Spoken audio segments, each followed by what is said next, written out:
What's up, guys? It's me.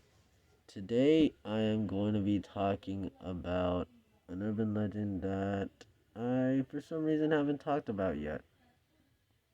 However, before I get into this urban legend, I should start off by saying if you haven't watched my last video, I'd recommend you do it now because I said something that I really needed to get out of my system at that video. But if you have, then let's get straight to this video.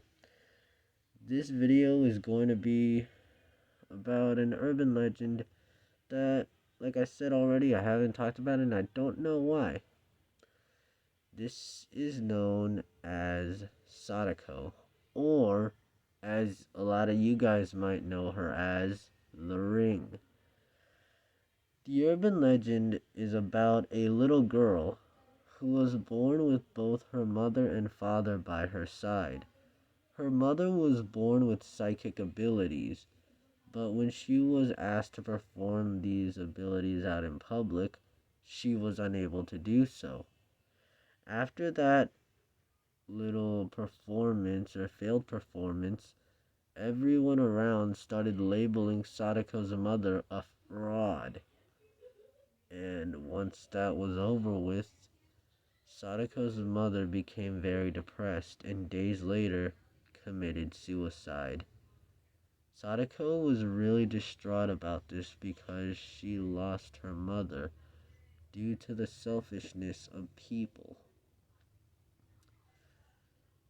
Sadako had her father by her side though, and he was able to talk her out of these angry thoughts. But as Sadako grew up, she started developing these psychic powers that her mother had. And when her father found out about this, her father took her to a doctor. It was the same doctor that Sadako's mother went to see, Dr. Kori. Dr. Kori asked Sadako the same thing, which was to perform her powers out in public. But Sadako remembered what happened to her mother and refused.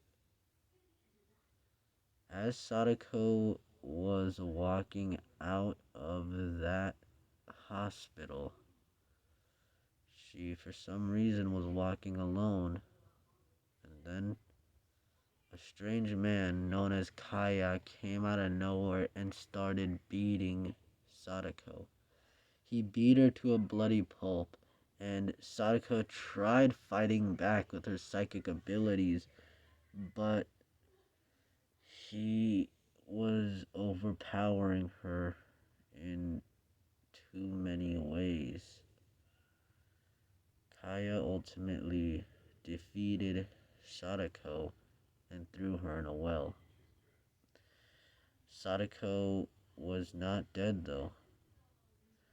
She was still alive and she was scared. She tried climbing out of that well for 5 days straight until she died. Every attempt that she tried, she started breaking off her nails and fingertips. When she died, she swore that she would have her vengeance on the world. And after that, she possessed a strange untaped, or rather unnamed tape. That tape has since been passed on, and if you see that tape, you will die within 7 days. Unless you can make a copy of that tape and show it to someone else, which will in turn make Sadako come after that person, which would ultimately end in a never-ending cycle. Now, that's where the story ends.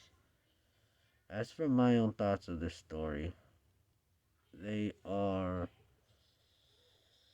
well, okay. If I was to see one of these stories, or not stories, if I was to see one of these tapes, I would probably send it to make a bad person watch it. Like a murderer or a robber. I'd make them see it some way. Like I'd send it to their house by mailing it or whatnot. That way I'd be free and I just ridded the world of an evil person. But how about you guys? What are your guys' thoughts on this urban legend? Let me know in the comments below. If you liked the video, leave a like. If you liked it more, subscribe. And until next time, see you guys. Love you guys.